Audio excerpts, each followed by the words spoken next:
No church is perfect. No leader or pastor is perfect. There's only a perfect God with a perfect Son who gives a perfect salvation to imperfect people. That's all of us. Nothing's perfect, even in the Bible. We have reports of failures. We have reported death within the apostles. One hung himself. The couple who lied about money. Paul and Barnabas, they had an argument. They go separate ways.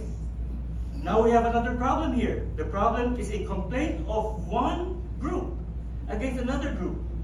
And the complaint brings division to the church. As I mentioned, division is seen in this chapter.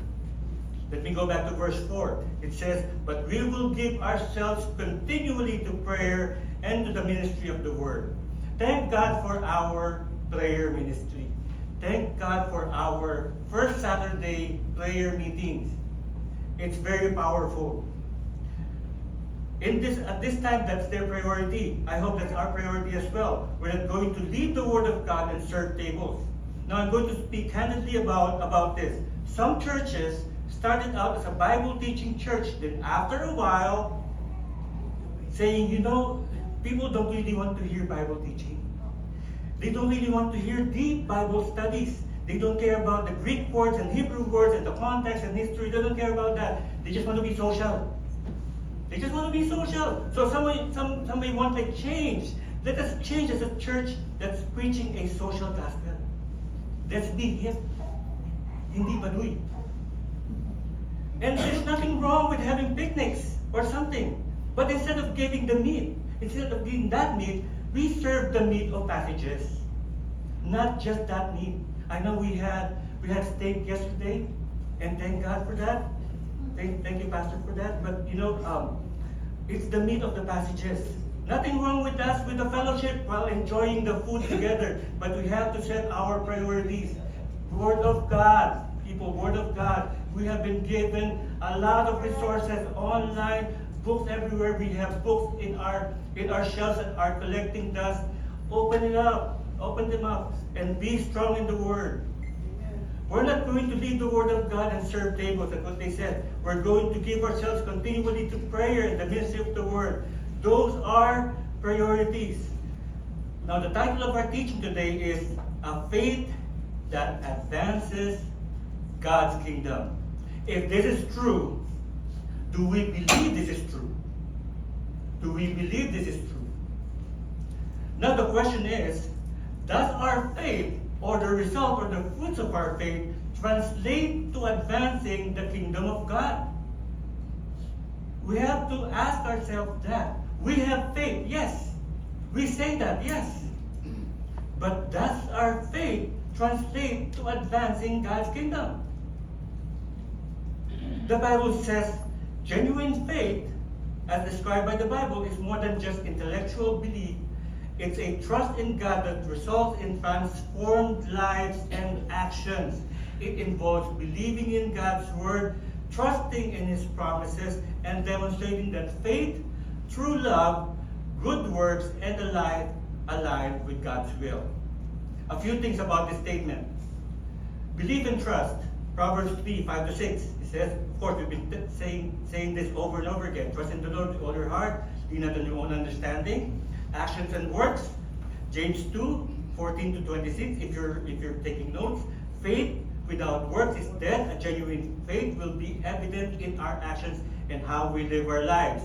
Transformation and love. Galatians 5, 22-23. The fruit of the Spirit, love, joy, peace, etc. is evidence of a life transformed by faith. Trials, we'll face trials and perseverance. 1 Peter 1:7. Trials test the genuineness of our faith. Those things, only a few of what we should know about faith is what I describe here. Now, what happens next? What happens next? I can't help but share with you what Pastor Jun shared with me to teach the leadership in Kobe, Japan. Our faith will cost us a lot of things.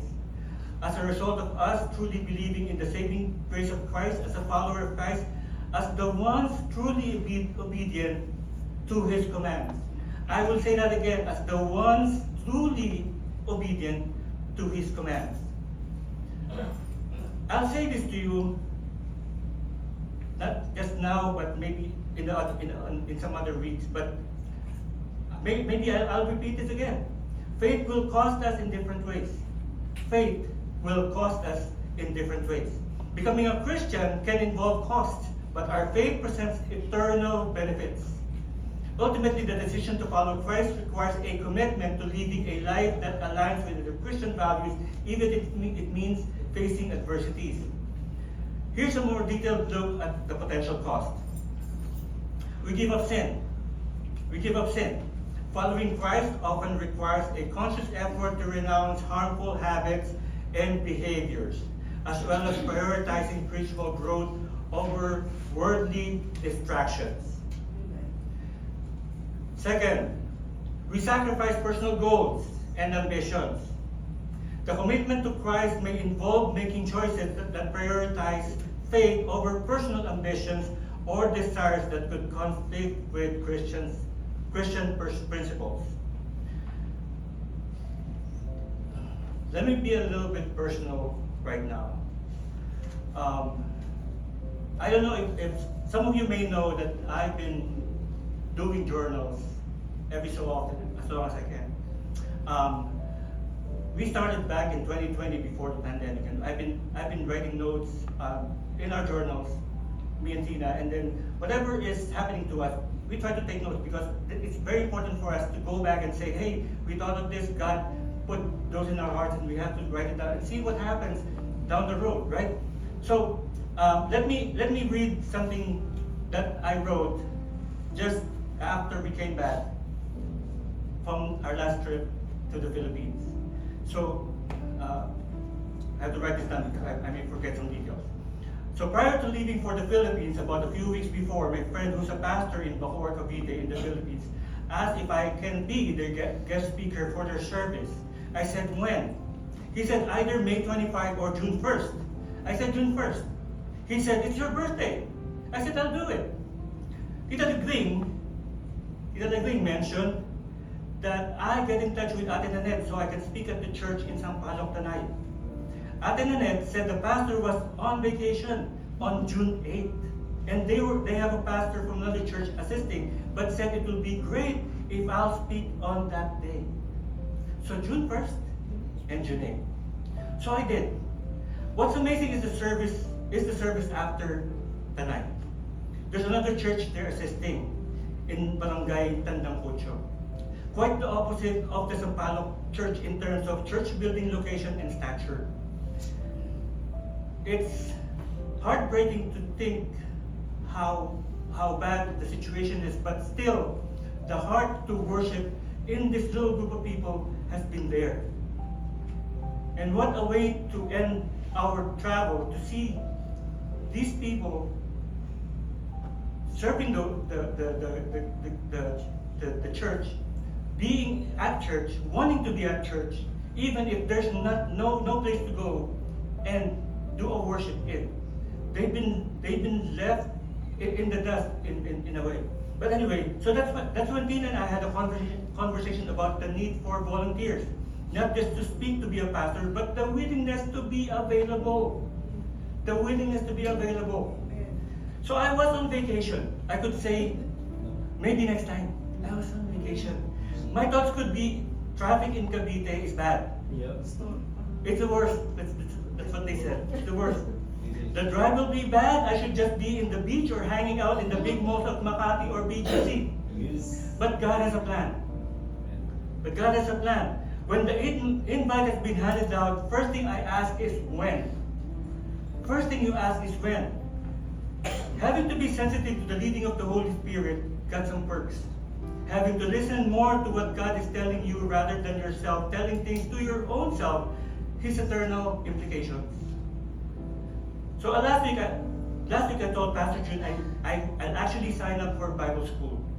I placed it online Sunday afternoon, got the confirmation a few days after. Amen. That's the Sunday. So Monday at work, we were told that the company will shut down our division the end of this year. God knows I need the time to study, to be prepared. That's myself listening to God. Some may think, how are you going to support yourself financially? See, friends, I've been on this road before back in 2022. The company I was in, they closed. I'm still here. I'm still here. If God provided for me before, He will provide for me again. Yes. God has a plan. Now, same day Monday, Tina got a call from her company's HR offering a different job, but relative job that may make her time more flexible. Talk about availability. Be available. Happen by chance? No. Accident? No. God has a plan. Yes. It's overwhelming to talk about the small details that coincides with all of these. I have all of these notes. There's a few of our notes that confirm since November 2020 that has happened already. Up to now, it's been happening. It may take us hours to talk about all these. God is paving the way for His plan for me to happen. Another concern, they said, how about the kids? Now, if God took care of me all these years, He will take care of my children. As a parent, I would want to spend time with my children. That's no question. But God has other plans. We're having dinner tonight, actually. We're having dinner tonight, the whole family, to celebrate our 31st wedding anniversary. 31. Now, no more after that in the calendar. We will stop counting. We will start seeking what counts the most. We have to be sensitive to the leading of the Holy Spirit. Though the path ahead is uncertain, faith in God ensures that His protection is a shield and no one can stand against His purposes. I have a note here. I just marked it. This is July 2022. I told my kids through a text. I said we're still on track with our plans. This is before my company closed. I said I plan to leave a leave of absence just to be in the Philippines, but they closed.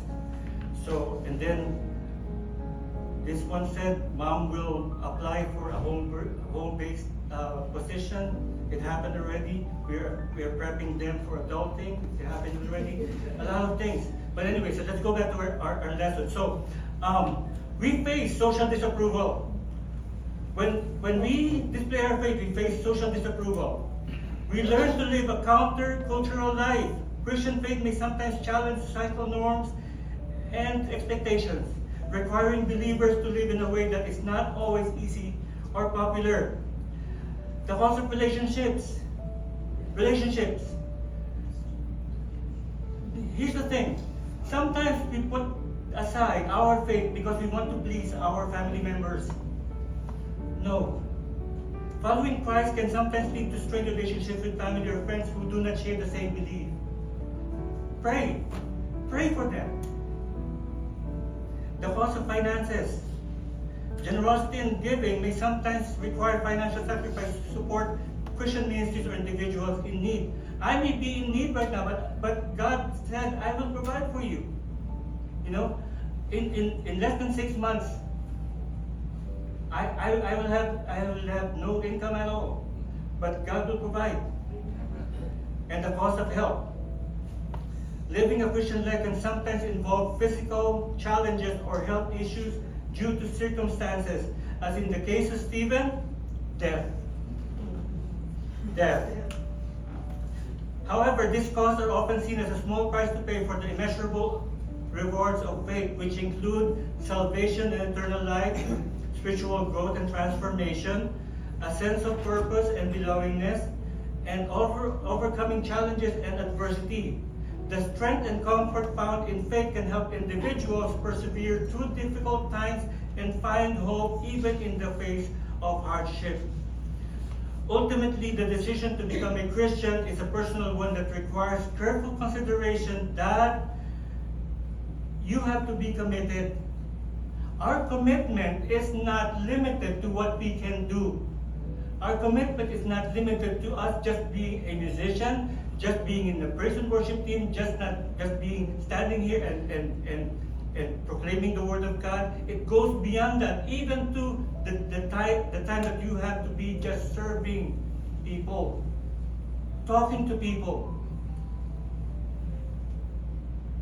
It doesn't limit us. It's limitless. We can be the pastor, but we can be the one opening the doors and greeting the people, or cleaning the place where we ate. Serving is beyond what we can do right now. We count the cost. Why does Jesus tell us to count the cost? Because Jesus wants us to know what it will cost us. We're not going to say, I don't know. But Jesus wants us to be informed with what we will lose. John 6:66 says, from this time many of his disciples turned back and no longer followed him. Because they said, if you believe in me, you follow me. But some people turned their back. So you do not want to leave too, do you? Jesus asked the 12 disciples. Simon Peter answered him and says, Lord, to whom shall we go? You have the words of eternal life. We have come to believe and to know that you are the Holy One of God. I have to reread this again, because if we believe that of this Holy One of God, if we believe in His saving grace, why do we limit ourselves of how we can serve and extend God's kingdom? Because most of us, if not some of us, have been limiting ourselves to serving on a day, or 2 days perhaps, or 3 days perhaps. Why not 100% of our lives? Why not? So why is it important to count the cost of following Him? It is important to count the cost so we know what we are willing to give up. The cost of following Christ is full surrender to His Lordship. All those people Jesus told to count the cost were not willing to accept His terms because they had other priorities. And Jesus knew that. It's getting small and small and small and small number of people really believing the Word of God and really following. When Jesus is truly Lord, we must give up our rights to be obedient to His will. It sounds scary at times, but He wants to give us things of eternal significance instead of worldly goods that are temporal and will pass away. These friends, will pass away. We will just be all ashes. Yet it still requires us to take that step of surrender. Jesus, the King of Glory, left the throne of heaven, was born as a man, endured the pain and suffering of death so that we might be reconciled to God and receive eternal life. What we might give is nothing in comparison to what He has already done. And we thought we knew better. The steps. In the end, everyone must make their own choice about following Christ. Jesus paid a price we could never pay on our own so that we can be redeemed. As the hymn says, Jesus paid it all to Him I owe. Let's count the cost so that we can remember why we should be so devoted to Christ and be thankful for all He has already done. Let's count the cost so that we can turn our grumbling into gratitude. Let's count the cost so that others will see in us something that will lead them to Christ. Let's pick up our cross daily and follow Him, because as Peter said, where else can we go for eternal life? Where else can we go but Jesus? Just like Stephen, may we have that faith to advance God's kingdom. I hope your faith, the faith that we have, that Stephen had, is the same to advance God's kingdom. Limitless. Do you want more of God? Do you desire Him above everything? Is He worth it? Only you can answer that. And you